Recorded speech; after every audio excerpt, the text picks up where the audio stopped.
আজ আরও একটি গল্প। অতীতে হিরণ্যকশিপু নামে এক দানব রাজা ছিলেন। সেই দানব রাজা কিছুতে বিষ্ণুর পুজো দিতে চাইতেন না।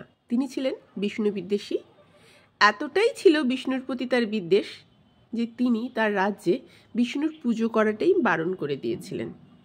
একদমই সমর্থক ছিলেন না। তার কয়াধু নামে একজন স্ত্রী ছিলেন। সেই স্ত্রীর 4 পুত্র।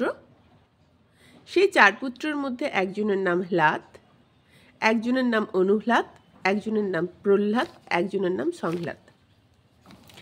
এদের মধ্যে প্রহ্লাদ যে ছিলেন তিনি ছোট থেকেই প্রচণ্ড পরিমাণে বিষ্ণুর ভক্ত ছিলেন। তিনি সবসময় বিষ্ণুর পুজো করতে চাইতেন, বিষ্ণুকে শ্রদ্ধা করতেন, বিষ্ণুর কথা বলে বেড়াতেন। কিন্তু তার বাবা হিরণ্যকশিপুর কিছুতেই তার এই ব্যবহার পছন্দ হতো না। তিনি বারবার বারণ করতেন। বারণ করা সত্ত্বেও প্রহ্লাদ কখনো তার বাবার কথা শোনেনি। তার মন থেকে কখনো বিষ্ণু বিদ্বেষ দূর হয়ে যায়নি। তার মধ্যে ছিল বিষ্ণুর প্রতি ভক্তি। তার মধ্যে বিষ্ণু বিদ্বেষ ছিল না, দূর হয়ে যায়নি না, তার মধ্যে বিষ্ণু বিদ্বেষ ছিল না। তো যেহেতু প্রহ্লাদ বিষ্ণুকে প্রচণ্ড ভক্তি করতেন, সেহেতু তার পিতা হিরণ্যকশিপু চেষ্টা করলেন তাকে গুরুগৃহে পাঠিয়ে দিয়ে শিক্ষা দেবেন বলে। কিন্তু গুরুর কাছে গিয়েও সেখানেও প্রহ্লাদ সারাক্ষণ হরির নাম জপ করতে লাগলো। তো গুরুও তাকে অনেক বেত্রাঘাত করলেন, কিন্তু কিছুতেই সংশোধন করতে পারলেন না। শেষে আবার তার পিতার কাছে পাঠালেন এবং সমস্ত ঘটনা তার পিতাকে জানালেন।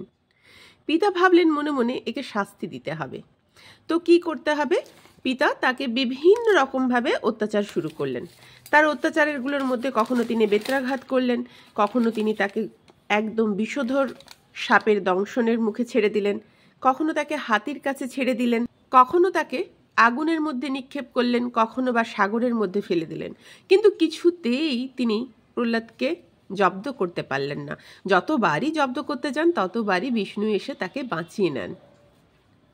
তো বিষ্ণু একদিন প্রহ্লাদকে এসে বললেন, আমার জন্য তো তোমায় অনেক কষ্ট পেতে হচ্ছে, কি করা যায়? তুমি নইলে হরির নাম জপ করা ছেড়ে দাও। তো প্রহ্লাদ জানালেন না, তার পক্ষে হরির নাম জপ করা বা বিষ্ণুর নাম জপ করা ছেড়ে দেওয়াটা সম্ভব নয়, তিনি জপ করবেন।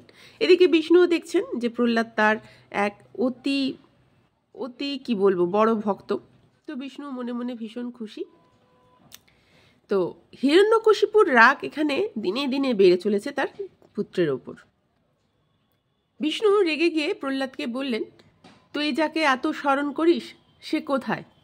আমি তার দেখা পেতে চাই। তো প্রহ্লাদ বললেন, তিনি সমস্ত জায়গায় আছে।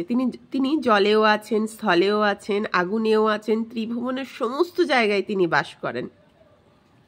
আবার হিরণ্যকশিপু প্রচণ্ড রেগে গেলেন। রেগে গিয়ে একটা স্তম্ভ ছিল সেখানে, সেই স্তম্ভের মধ্যে জোর আঘাত করলেন। বললেন, দেখি কোথায় তোর বিষ্ণু? প্রহ্লাদ বললেন, হ্যাঁ, এই স্তম্ভের মধ্যেও আমার বিষ্ণু আছেন। জড়েও বিষ্ণু আর প্রাণীতেও বিষ্ণু, বিষ্ণু সমস্ত জায়গায়। তো হিরণ্যকশিপু রেগে গিয়ে প্রচণ্ড আঘাত করলেন ওই স্তম্ভের ওপর, আর স্তম্ভটাকে ভেঙে ফেললেন। ঠিক তখনই বিষ্ণু বেরিয়ে এসে হিরণ্যকশিপুকে মেরে দিল আর প্রহ্লাদকে রাজা করল। তো এখান থেকে একটা শিক্ষা আমরা পাই, আমরা যদি সত্যিই কাউকে ভালোবাসি, কাউকে ভক্তি করি, শ্রদ্ধা করি, কোনো না কোনো সময় তিনি আমাদের পাশে এসে ঠিক দাঁড়াবেনই।